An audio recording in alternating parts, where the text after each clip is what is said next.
A Associação Espírita Irmã Nilza e Amor apresenta a palestra com o tema O que acontece quando morremos? Pelo expositor Sidney Ferreira, do Centro Espírita Luz e Verdade.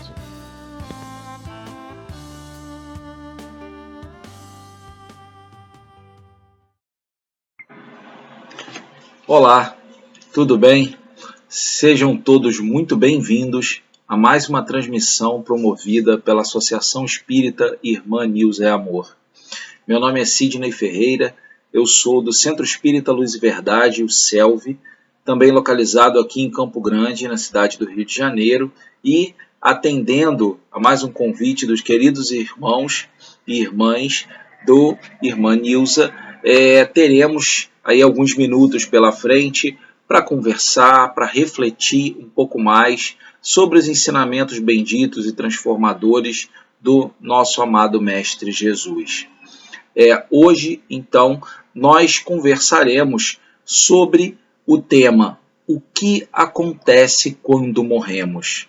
Algo que sempre na história da humanidade gerou dúvidas nas pessoas a respeito do mistério, né, que envolve o processo do desencarne, da morte, e que a doutrina espírita, através da codificação de Allan Kardec, veio a elucidar, a jogar luz sobre tantos conceitos que antes eram difíceis ou praticamente impossíveis de serem entendidos. Então, eu convido a todos a estarem conosco nesses próximos minutos, e antes de adentrarmos o tema propriamente dito, vamos fazer a leitura de uma página de ambientação para em seguida realizarmos a nossa prece e então iniciarmos o nosso estudo. A leitura de ambientação, ela tem por objetivo fazer com que todos nós possamos entrar no clima, né, do ambiente, da harmonização, aqueles que estão chegando, muitas vezes sentando para ouvir um estudo, vindo daquela correria do trabalho. Então, a gente vai relaxando, nos tranquilizando, para podermos aproveitar da melhor maneira possível o estudo.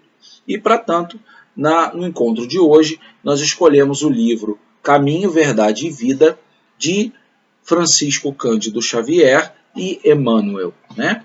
De Emmanuel pela psicografia de Chico. E vamos fazer a leitura do ponto intitulado Tudo em Deus, que nos diz assim: Eu não posso de mim mesmo fazer coisa alguma, Jesus. Constitui ótimo exercício contra a vaidade pessoal a meditação nos fatores transcendentes que regem os mínimos fenômenos da vida. O homem nada pode sem Deus. Todos temos visto personalidades que surgem dominadoras no palco terrestre, afirmando-se poderosas sem o amparo do Altíssimo. Entretanto, a única realização que conseguem efetivamente é a dilatação ilusória pelo sopro do mundo, esvaziando-se aos primeiros contatos com as verdades divinas. Quando aparecem, temíveis, esses gigantes de vento espalham ruínas materiais e aflições de espírito.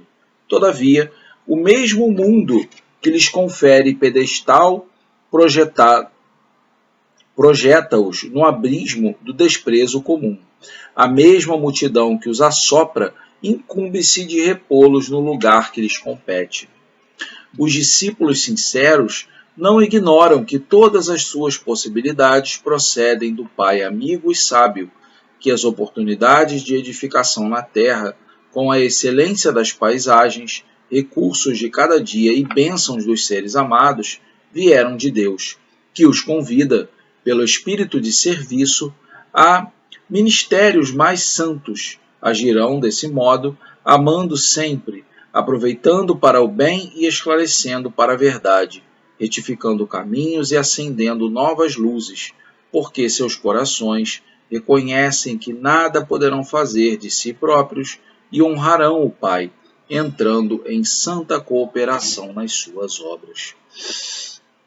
Então vamos elevar o pensamento ao alto e dizer: Senhor Jesus, Mestre e amigo, obrigado, Senhor, por estarmos aqui em mais este encontro, abençoado de reflexões, onde buscaremos, Senhor, estudar, interpretar, entender e principalmente internalizar os teus ensinamentos, os exemplos que o Senhor deixou quando esteve entre nós aqui na terra e tantos outros através desses emissários e mensageiros benditos que sempre ao longo da história estiveram entre nós nos ensinando e nos orientando. E que nós possamos, Senhor, de nossa parte, a nosso turno, fazer o nosso melhor, o nosso possível para buscar essa transformação e sermos pessoas melhores a cada dia. Muito obrigado, então, Senhor. Fica conosco e nos dê licença para iniciar o nosso encontro de estudos de hoje. Que assim seja, graças a Deus. Então, amigos e amigas, passada aí a nossa apresentação inicial, né? Creio que alguns tenham entrado depois da saudação inicial. Meu nome é Sidney. É uma alegria muito grande estar aqui de novo participando de um estudo para os amigos do Irmã Nilza. E hoje, então, como dissemos no início, conversaremos um pouco sobre o tema o que acontece quando morremos. Né? Então, mesmo entre aqueles que estudam a doutrina espírita, o desencarne causa certo temor face ao desconhecimento do que vem depois.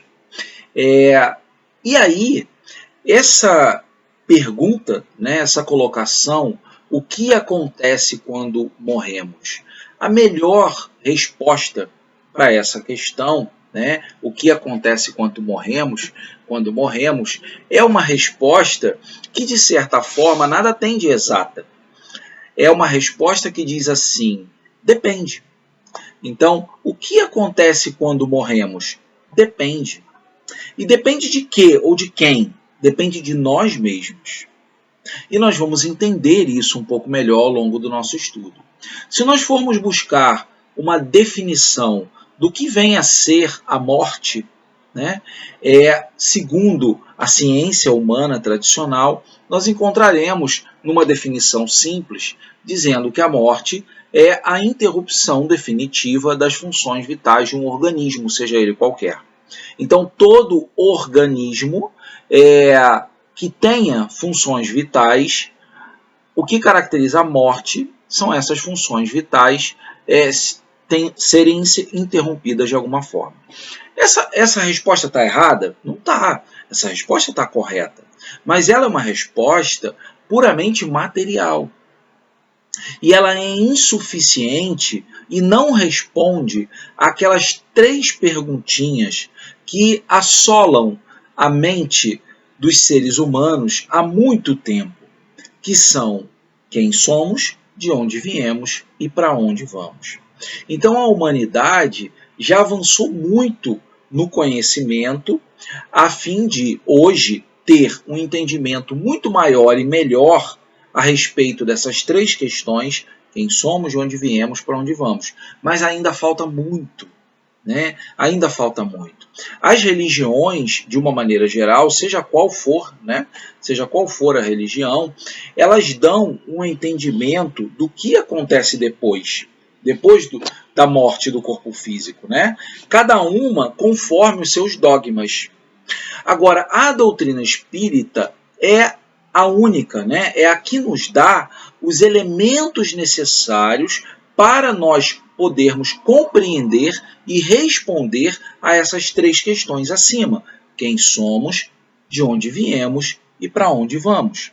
Hoje, no estudo que nós estamos conduzindo, nós tratamos mais especificamente do para onde vamos, né? Em se tratando de uma visão exclusivamente desta encarnação. Mas, como uma forma de apresentação do tema, nós encontramos a doutrina espírita, que é a única que nos fornece realmente os elementos para compreender e responder essas 3 questões. Porque quem somos? Somos espíritos eternos, criados por Deus, simples e ignorantes, com o objetivo de chegarmos à perfeição e à felicidade, relativas. Todos chegaremos lá, né? E chegaremos lá através das experiências por inúmeras encarnações, onde vamos nos depurar, nos aprimorar, evoluir até atingir esse objetivo da perfeição e da felicidade. Então, quem somos? E de onde viemos? De onde viemos? Nós hoje somos frutos de todas as experiências colhidas no nosso passado. Então, nós viemos dessas experiências, nós viemos especificamente de um tempo que passamos recentemente no plano espiritual, viemos de uma encarnação passada a essa presente, viemos de outras tantas encarnações. Então, a doutrina nos fornece esses elementos. E para onde nós vamos? Para onde nós vamos? Então, vamos destrinchar isso um pouco mais à frente. E aí, nós recorremos ao Livro dos Espíritos, de início, lá na questão 132, quando Kardec pergunta assim: qual o objetivo da encarnação dos espíritos? E os espíritos dizem: Deus lhes impõe a encarnação com o fim de fazê-los chegar à perfeição. Para uns é expiação, para outros missão. Mas, para alcançarem essa perfeição, têm que sofrer todas as vicissitudes da existência corporal. Nisso é que está a expiação. Visa ainda outro fim a encarnação, o de pôr o espírito em condições de suportar a parte que lhe toca na obra da criação. Para executá-la é que, em cada mundo, toma o espírito um instrumento em harmonia com a matéria essencial desse mundo, a fim de aí cumprir, daquele ponto de vista, as ordens de Deus. É assim que, concorrendo para a obra geral, ele próprio se adianta. Então, pensando no objetivo de nós estarmos aqui encarnados hoje, nós encontramos como resposta de que existem dois objetivos principais para a nossa encarnação. Objetivos esse para o qual nós somos direcionados por Deus. O primeiro deles é, como falamos, progredir para chegarmos à perfeição. E o segundo é suportarmos a parte que nos toca na obra da criação. Então, tudo o que existe no universo foi criado por Deus com um fim útil e tem uma parcela de participação importantíssima na obra do todo da criação de Deus nosso Pai. Então esses são os dois objetivos do motivo pelo qual nós estamos encarnados. E aí, falando especificamente agora sobre a morte, né? A morte ela sempre foi algo, então, que despertou medo nas pessoas, justamente pelo desconhecido. E aí, com isso, na história, foram criados vários símbolos ao longo da história que representam essa, digamos, coisa ruim que vem a ser a morte, justamente por despertar esse medo, esse terror nas pessoas em função do desconhecido. Então, a morte, ela sempre foi vista pelos seres humanos como algo muito ruim. Então, existem aquelas símbolos, a morte com aquela figura, né, com uma foice na mão, a cruz com uma caveira e uma série de outros símbolos que existem e visam representar a morte. E nós vemos então que esses símbolos, eles na sua totalidade têm uma visão, uma conotação negativa acerca da morte, né? E o Espiritismo vem então, usando um jogo de palavras, matar a morte e nos livrar desse medo do túmulo, né? Do processo de morrer. E esse simbologismo que nós usamos nas palavras, no matar a morte, significa que o Espiritismo veio acabar com essa concepção de morte tal qual nós entendemos, né? Então, isso significa que nós devemos encarar, só porque somos espíritas, nos dedicamos ao estudo da doutrina, nós devemos encarar o desencarne com frieza? Não é isso. Todos nós temos sentimentos que nos envolvem ao longo da vida. Mas esse processo, a partir do momento que a doutrina espírita nos joga a definição de que a morte, na verdade, não existe. Ela é apenas uma passagem. Mais do que isso, ela é um retorno à nossa verdadeira vida, que é a nossa vida no plano espiritual. Essa é a nossa vida real. A vida na Terra, aqui, essa encarnação, é apenas mais um das inúmeras experiências transitórias de encarnação que nós temos, importantíssimas, claro, como parte do nosso processo evolutivo, mas experiências transitórias para depois retornarmos ao nosso plano espiritual, à nossa vida real, para, na continuidade desse processo evolutivo, chegarmos a um ponto em que não precisaremos mais encarnar. A um ponto de sermos espíritos puros e angelicais, onde o processo de encarnação que visa a evolução não será mais necessário. Isso, obviamente, não significa que esses espíritos que lá chegam, que nós chegaremos um dia, ficarão o restante da eternidade num estado contemplativo. Não é isso. Esses espíritos que lá chegam passam a se dedicar única e exclusivamente a auxiliar aqueles outros irmãos, nós que estamos na caminhada também, e nós, a nosso turno, ao lá chegar, nesse estado de espíritos puros angelicais, também faremos isso. Então o Espiritismo veio de fato matar a morte naquela visão negativa para uma visão completamente diferente do processo, né? E aí nós encontramos uma frase de Chico, muito bela, que nos diz que é no mistério da morte que nasce a vida. Então, a morte, aquilo que é tido por algo misterioso e desconhecido, na verdade, descortina o retorno à nossa vida real.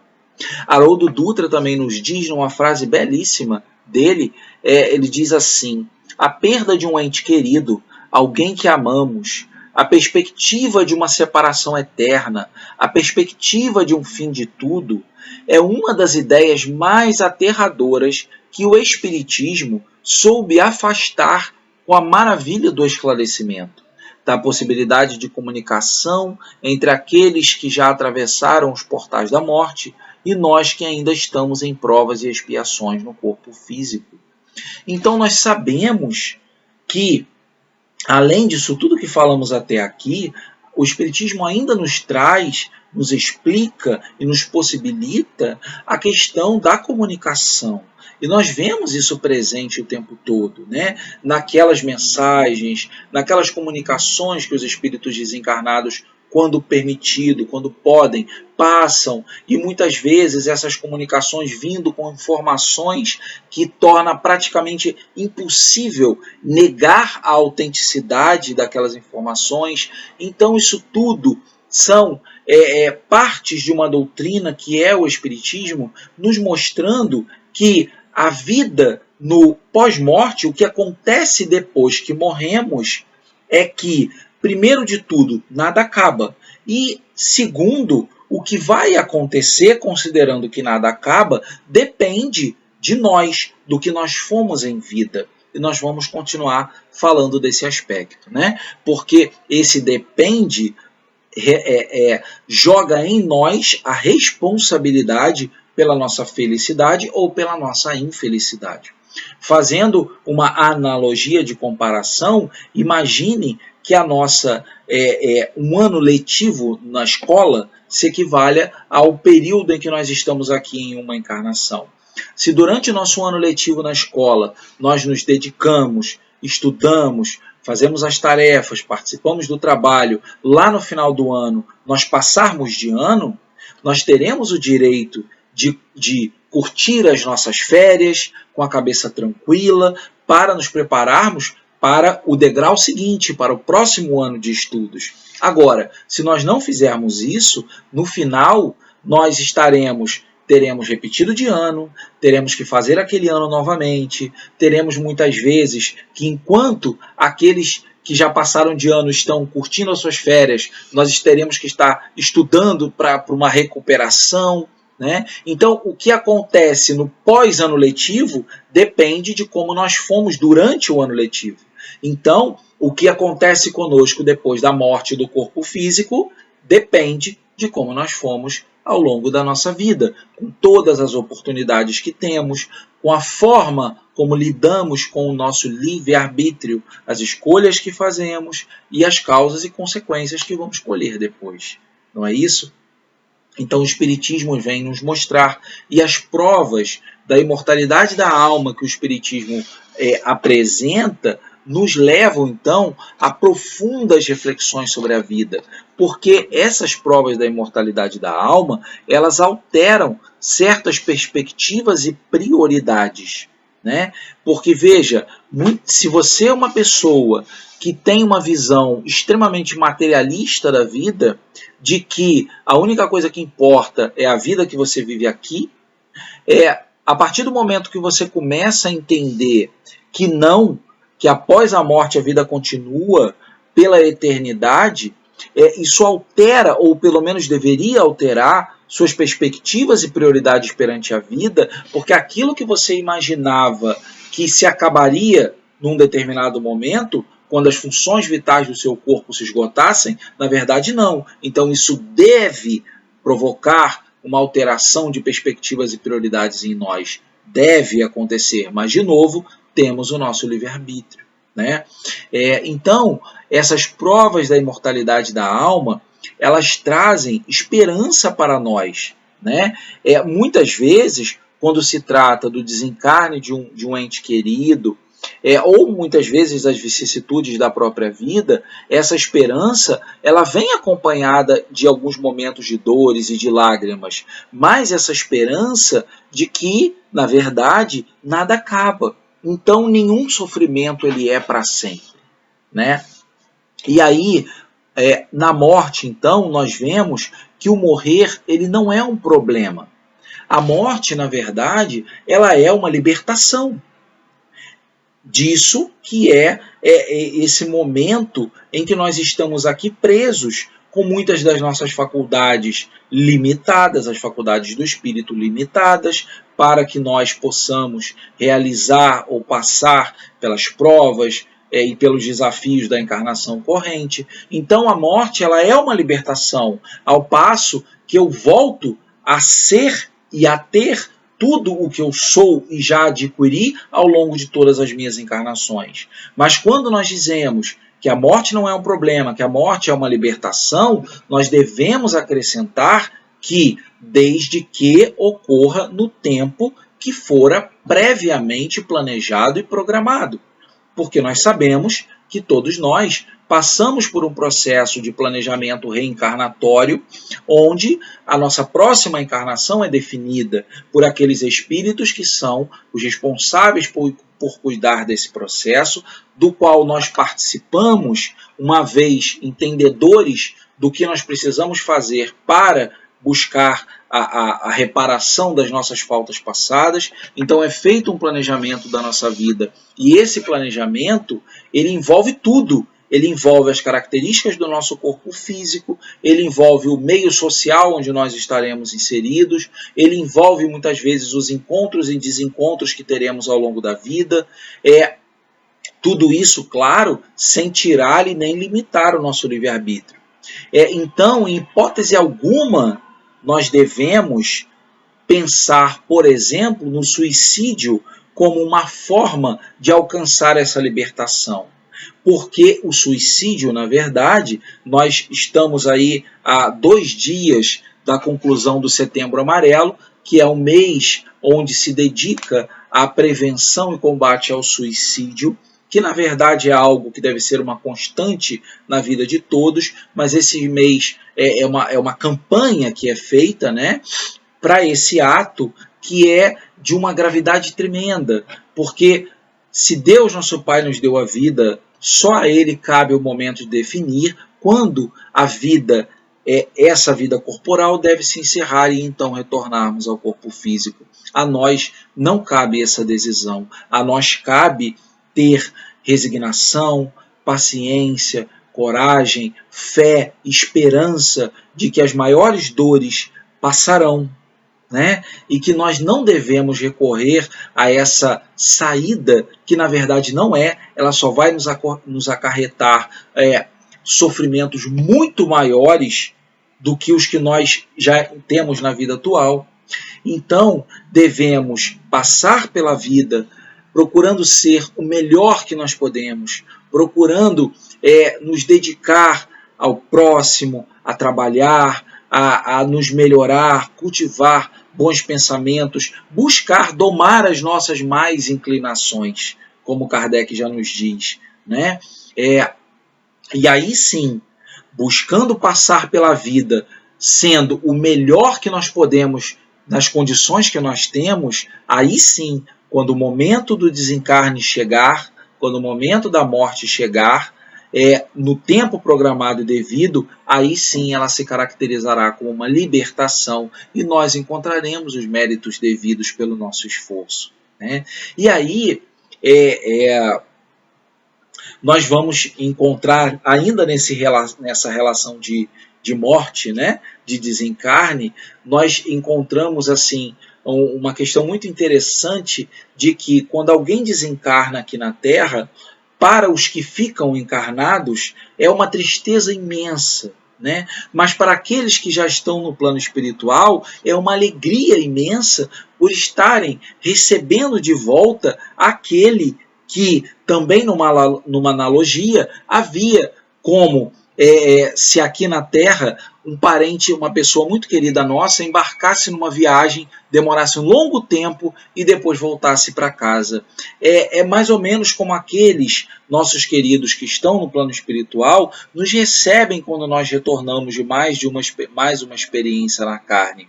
Então é tristeza para nós e felicidade para eles no além. E do contrário, e é interessante essa visão, quando ocorre um nascimento, que é o oposto, né? Quando ocorre um nascimento, para nós aqui na Terra é uma alegria imensa aquele novo ser que está nascendo, né? Aquele bebezinho, aquela criança que chega numa família. Mas para aqueles que ficaram no plano espiritual, não podemos dizer que seja um sentimento de tristeza, porque existe a compreensão, mas é um sentimento de que aqueles que estão indo para encarnar, para aqueles que ficam no plano espiritual, é a mesma sensação como se um filho nosso estivesse indo para uma viagem onde a gente sabe que ele vai enfrentar muitos desafios, muitos perigos, pode cair, pode se machucar, e aí fica aquela apreensão, aquela aflição por aquele nosso querido. Então, para aqueles que ficam no plano espiritual, quando alguém reencarna, fica essa sensação. Então, é interessante essa visão, né? No momento da morte, tristeza para nós, felicidade para eles desencarnados. No momento do nascimento, ocorre o oposto. Então, é muito interessante essas visões. E aí nós recorremos de novo a Allan Kardec, lá no Livro dos Espíritos, quando nos diz que sucede à alma no instante da morte. E os espíritos dizem, volta a ser espírito, isto é, volve ao mundo dos espíritos, donde se apartara momentaneamente. Então essa resposta dos espíritos é o que nós dissemos, né? Desencarnou, continuamos a ser exatamente quem somos, apenas sem a veste do corpo físico. Não é isso? E aí, Kardec também questiona os espíritos, né? E aí existem conceitos muito interessantes, tanto no Livro dos Espíritos, quanto no Céu e Inferno, quanto em muitas outras obras, mas essas obras, principalmente no que diz respeito a esse tópico que nós estamos conversando, Kardec segue, né? São felizes ou desgraçados os espíritos errantes? Errantes, no caso, são aqueles espíritos que se encontram no plano espiritual no período compreendido entre uma encarnação e outra. E aí Kardec pergunta isso, são felizes ou desgraçados esses? E os espíritos respondem, mais ou menos, conforme seus méritos. Sofrem por efeito das paixões cujo princípio conservaram, ou são felizes de conformidade com o grau de desmaterialização a que hajam chegado. Na erraticidade, o espírito percebe o que lhe falta para ser mais feliz e, desde então, procura os meios de alcançá-lo. Nem sempre, porém, lhe é permitido reencarnar segundo sua vontade, representando isso para ele uma punição. Esse processo é interessante Porque quando retornamos ao plano espiritual, nossa visão, que aqui na Terra ela é restrita, ela se amplia muito no sentido de nos entendermos como espíritos, como individualidades. Não só tendo a visão da última encarnação, mas de uma maneira geral no entendimento da nossa situação. E aí nós compreendemos o que nós precisamos para ser mais felizes. E aí vamos em busca disso. Mas tudo acontece no tempo de Deus, não é? Então esse processo é muito, muito interessante de nós entendermos, né? E aí, em mais uma análise, Kardec segue perguntando aos espíritos: haverá no universo lugares circunscritos para as penas e gozos dos espíritos, segundo seus merecimentos? Já respondemos a esta pergunta. Essa pergunta está lá no finalzinho do Livro dos Espíritos. Já respondemos. As penas e os gozos são inerentes ao grau de perfeição dos espíritos. Cada um tira de si mesmo o princípio da sua felicidade ou da sua desgraça. E como eles estão por toda parte, nenhum lugar circunscrito ou fechado existe, especialmente destinado a uma coisa ou outra. Quanto aos encarnados, esses são mais ou menos felizes ou desgraçados, conforme é mais ou menos adiantado o mundo que habitam.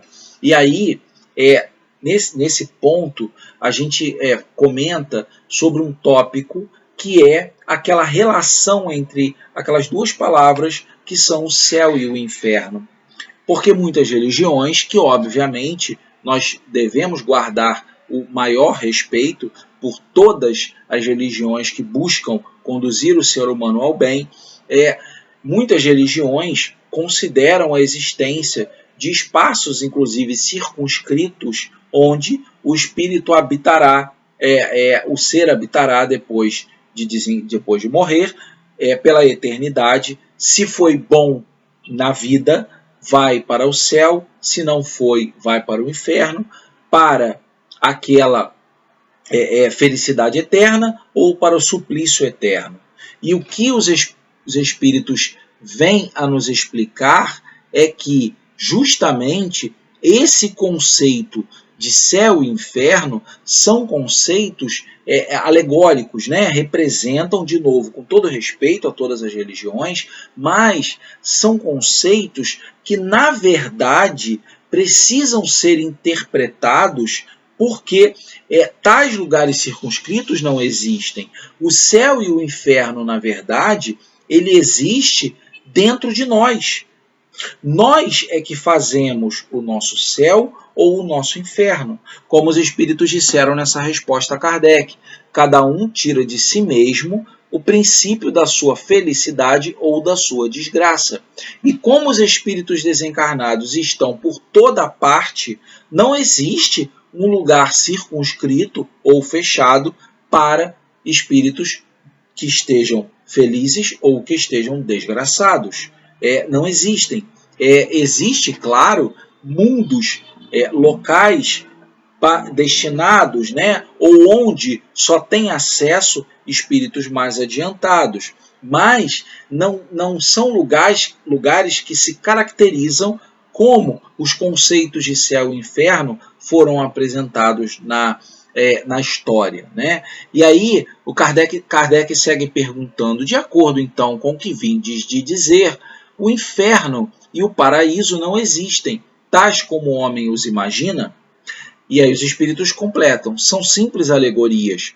Por toda parte há espíritos ditosos e inditosos. Entretanto, conforme também já dissemos, os espíritos de uma mesma ordem se reúnem por simpatia, mas podem reunir-se onde queiram quando são perfeitos. Então os espíritos nessas perguntas, que posteriormente no Livro dos Espíritos e também no Céu e Inferno, onde nós encontramos uma notinha de Kardec, uma nota de Kardec que diz: a localização absoluta das regiões e das penas e das recompensas só na imaginação do homem existe. Provém da sua tendência a materializar e circunscrever as coisas, cuja essência infinita não lhe é possível compreender. Então, em resumo, céu e inferno são estados de consciência. E esses estados são relacionados a quê? Olha a gente puxando aquela palavrinha que nós falamos no início do nosso estudo. O céu e o inferno são estados de consciência. E esses estados dependem, lembram da palavra depende que nós usamos lá no início do nosso estudo? Esses estados de consciência dependem de quê? De nós mesmos, das nossas escolhas e do que nós construímos dentro de nós. Não é? E quando nós pensamos assim, se o que nós temos dentro de nós não estamos satisfeitos com isso, como podemos nos melhorar? Como domar essas nossas más inclinações para nós chegarmos lá, sendo esse lá aquele céu dentro de nós, aquele estado de consciência que nos fará com que naturalmente no pós-morte, no pós-desencarne, no retorno ao plano espiritual, que eu esteja numa condição de paz e tranquilidade, com desafios a vencer, sim, porque ainda sou um espírito em evolução, mas com tranquilidade e paz de espírito. Então, como nos melhorar, né? E aí são aquelas fórmulas que nós já sabemos: esforço em não repetir erros já identificados em nosso comportamento. Olha que interessante isso. Santo Agostinho dizia isso, né? Santo Agostinho dizia que, ao se recolher todos os dias, ele passava em vista o seu dia e os pontos onde ele identificava que ele não tinha agido bem, ele refletia sobre o que realmente deveria ter feito para ter agido bem e, no dia seguinte, se esforçava por não repetir aquele padrão de comportamento, aquele erro. Então, se nós já cometemos um erro, cometemos erros, vamos nos esforçar para não repetir esses erros já identificados no nosso comportamento. Aprender a não julgar e a não criticar os semelhantes, assim como nós não queremos ser julgados e nem criticados, né? Estar atentos às diversas oportunidades de praticar o bem, o amor e a caridade que surgem para nós a todo tempo. Desenvolver a fé, a esperança, recorrer à prece em todos os momentos, mas principalmente nos momentos de dificuldade, onde nós precisamos lembrar de levar o pensamento a Deus para pedir a ajuda bendita. Buscar o conhecimento para compreender a vida. Então isso tudo, todos esses elementos unidos, já chegando aqui na conclusão do nosso estudo, nos possibilitarão passar pelo instante da morte, né? Nisso que a doutrina espírita com tanta clareza nos mostra como sendo apenas um mecanismo de passagem, de transição para retornarmos à nossa vida real, para nós passarmos por isso com a consciência íntima de termos feito o nosso melhor e aí seguir em frente, né? Desta forma, nós conseguimos encarar esse processo do desencarne, que para muitos ainda é envolto em mistério, em desconhecimento, de uma forma muito mais tranquila para o espírito, né? Então é nisso que nós devemos nos focar e buscar. E aí, para concluir o nosso estudo, nós repetimos aquele parágrafo de Haroldo, aquela fala dele, de Haroldo Dutra, que é muito bela, onde ele nos diz, né, como dissemos um pouco antes no nosso estudo, que a perda de um ente querido, alguém que amamos, a perspectiva de uma separação eterna e a perspectiva de um fim de tudo é uma das ideias mais aterradoras que o Espiritismo soube afastar com a maravilha do esclarecimento. A possibilidade de comunicação entre aqueles que já atravessaram os portais da morte e nós que ainda estamos em prova e expiações no corpo físico. Então é isso, meus irmãos e minhas irmãs. O que acontece quando morremos? Essa é o tema, é a pergunta central do nosso estudo. E a resposta para isso é que, de uma maneira resumida, nós continuamos a ser exatamente quem somos. Então, se nós continuamos a ser exatamente quem somos, nós gostamos de quem somos hoje? Então, que nós possamos fazer essa pergunta para nós e busquemos a responder sinceramente. Estamos satisfeitos com o que nós somos hoje? E se nós não estamos satisfeitos, não é motivo para desespero. Porque Deus nos concede oportunidades para nos melhorarmos o tempo todo. Então, se nós não estamos satisfeitos, façamos como Santo Agostinho. Vamos refletir sobre os pontos em que erramos, refletir sobre o que podemos fazer para nos melhorar e nos esforçar para seguir esse caminho. Podemos voltar a errar? Podemos. Ainda somos falhos. O que nós não podemos é deixar para lá e achando que por sermos falhos, eu vou errar sempre mesmo. Isso é que não é isso que Deus espera de nós. Ele espera o nosso esforço em domar as nossas más inclinações e buscarmos a nossa transformação moral. Se fizermos isso, a resposta ao o que acontece quando morremos será a mais simples e tranquila de todas. Continuaremos a ser exatamente quem somos, né? Seremos recebidos por aqueles que nos amam e a nosso turno receberemos também aqueles nossos amores que permanecerão na terra quando nós retornarmos ao plano espiritual. Então, meus queridos, minhas amigas e amigos, eu espero que esses momentos tenham sido para vocês valiosos em termos de reflexão, como foram para mim no momento da preparação e do estudo desse nosso encontro de hoje. Gostaria de agradecer aos amigos, né, do Irmã Nilza por mais este convite, a todos que estão acompanhando a nossa transmissão, sejam os companheiros da casa, de outras instituições, pessoas que não são vinculadas a nenhuma instituição, ou até pessoas que não sejam espíritas, mas que tenham chegado até o nosso estudo pela indicação de alguém, ou por acaso, que sabemos que o acaso não existe, tenham encontrado o nosso vídeo, talvez navegando pela internet. Então, muito obrigado pelo carinho da sua atenção e convido a todos, então, a realizarmos uma prece para a conclusão do nosso estudo. Então, vamos mais uma vez elevar o pensamento a Deus e dizer: Senhor Jesus, Mestre amigo, obrigado, Senhor, pela oportunidade do estudo bendito de hoje.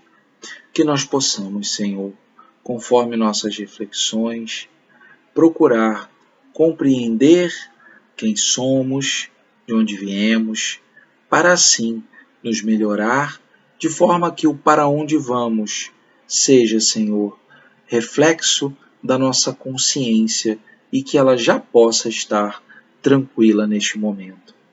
Obrigado, Mestre. Pedimos o teu amparo a todos aqueles que sofrem, que possam receber esse bálsamo bendito da espiritualidade para cada um suportar o seu quinhão de lutas e dores nessa vida, mas com a certeza e a fé íntimas de que nenhuma dor é para sempre e que nós sempre teremos a tua presença ao nosso lado, Senhor. Muito obrigado mais uma vez e dê-nos licença para encerrar o nosso encontro de estudos de hoje. Que assim seja, graças a Deus. Obrigado a todos mais uma vez. Fiquemos com Deus e em paz. Convidamos a todos para assistirem à próxima palestra no nosso canal, dia 7 de outubro, quinta-feira, às 20 horas, pelo expositor Alexandre Braga, do Grupo Espírita Teresa de Jesus, com o tema Convivência Social, um canal de oportunidade. Aguardamos vocês!